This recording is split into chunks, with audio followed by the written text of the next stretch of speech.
क्या गाजियाबाद किसी बड़े हादसे का इंतजार कर रहा है? यह सवाल सिप्रा दर्पण पूछ रहा है। इंदिरापुरम, वसुंधरा, वैशाली में लगातार बढ़ रही आग की घटना और लगातार सिप्रा दर्पण एक ही सवाल उठा रहा है। बिना फायर एनओसी वाले कोचिंग संस्था, बिना फायर एनओसी वाली एकेडमी क्यों चल रहे हैं? सवाल यह है कि प्रशासन उन स्थानों की जांच क्यों नहीं कर रहा जहां रोजाना लोग आते जाते हैं, बच्चे आते जाते हैं। आज सिप्रा दर्पण उठाएगा एक और बड़ा सवाल।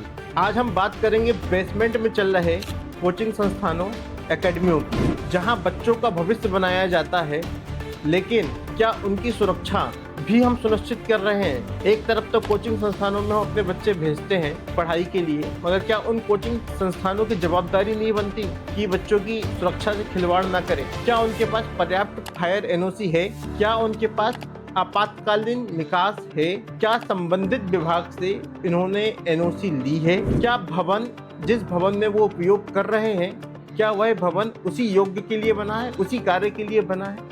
मतलब ये सवाल जीडीए से भी, क्या जीडीए से उन्होंने अनुमति ली है बेसमेंट में चलाने के लिए? ये सवाल सिर्फ नियमों का नहीं है, ये सवाल है हजारों बच्चों की जानों का। एक और बात, जब तक सब कुछ ठीक है, जब तक सब कुछ सामान्य दिख रहा है, मगर एक चिंगारी, एक छोटा सा शॉर्ट सर्किट भी हजारों बच्चों की जान को जोखिम में डाल सकता है। क्योंकि किसी भी तरह की आपातकालीन स्थिति में बच्चों की जान के साथ खिलवाड़ हो सकता है। मेरे साथ साथ जो आप कोचिंग देख रहे हैं, यह है ज्ञान मुद्रा।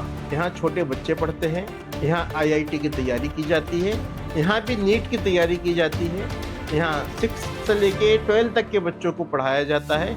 मगर कहाँ पढ़ाया जाता है? एक तहखाने में पढ़ाया जाता है, बेसमेंट में पढ़ाया जाता है। जब सिप्रा दर्पण की टीम वहाँ पहुँची, देखा तो गंभीर स्थिति थी।